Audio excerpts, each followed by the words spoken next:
very important topic that has many pillars. One of the pillars is the coverage. Cybersecurity insurance for industrial control systems provides coverage for financial losses due to cyber attacks, including those affecting industrial control systems, OT technology, and all the associated infrastructure.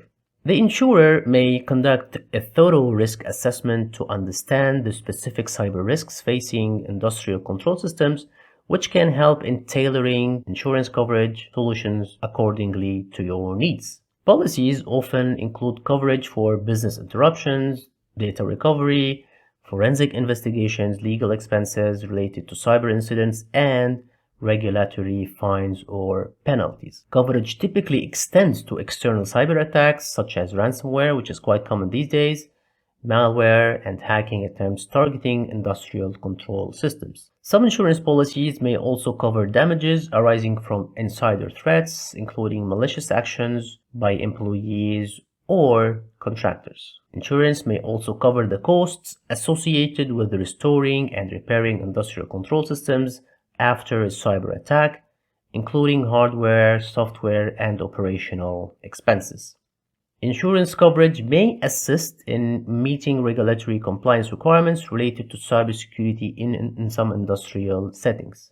Some brokers, big insurance companies, often provide tailored solutions for industrial control systems, cybersecurity, considering the unique vulnerabilities and operational impact of cyber incidents in critical industrial environments. Some insurance policies may align with industry standards and best practices for industrial control systems, ensuring comprehensive coverage for your relevant risks.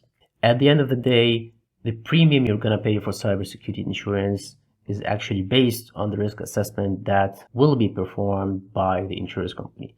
The more controls you have in place, the more mature environment in place, lessens the probability of you paying a high premium for a cyber insurance policy to your ICS network. Why might an organization consider investing in ICS cyber insurance? Is it to increase network complexity, to transfer financial risk associated with cyber incidents, to minimize the use of encryption, or to ignore potential risks? The correct answer is B.